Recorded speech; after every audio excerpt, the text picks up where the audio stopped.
our thrust for, I think, almost all of it really has been this conversation around ideology and the role of ideology in the way of the life of faithfulness. And for the most part, what we've been saying is it doesn't have one.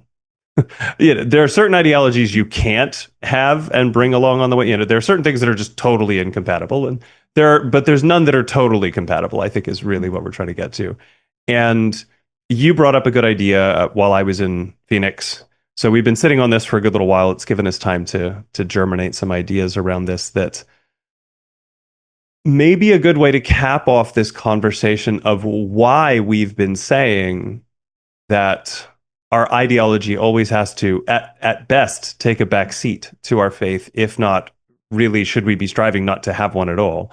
The reason why that's true is it's nearly impossible to have an ideology that we want to hold and we want to put forward and we want to give some energy to without falling into the problem of pursuing utopia. I think that's the word we've decided we want to use. And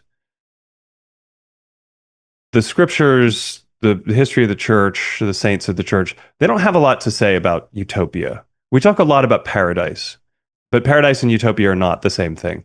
And this was your idea, so I'm going to let you unpack it because you'll do a better job than I did. But there's this kind of unwritten assumption in our cultural discourse that there's no problem humanity can't solve, that there's nothing we can't overcome, there's nothing we can't do. Given enough time, given a big enough lever, however you want to put it, we'll eventually get there. Which, to be blunt, is the dream of the Enlightenment. And early on in this season, we kind of bashed on the Enlightenment pretty hard.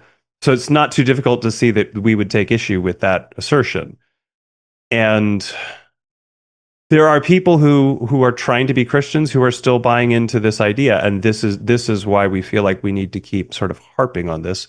I saw a thread the other week from some people that were talking about how we need, through orthodoxy, we need to redeem American culture, and I was never really quite sure what they even really meant by that. It was difficult to tell.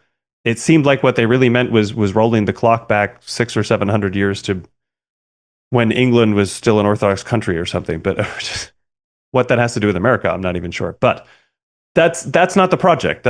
We're here to meet God, and as we evangelize, our message should be, hey, would you like to meet God? Right? Not, hey, would you like to live in a better culture that has God in it? That's too small.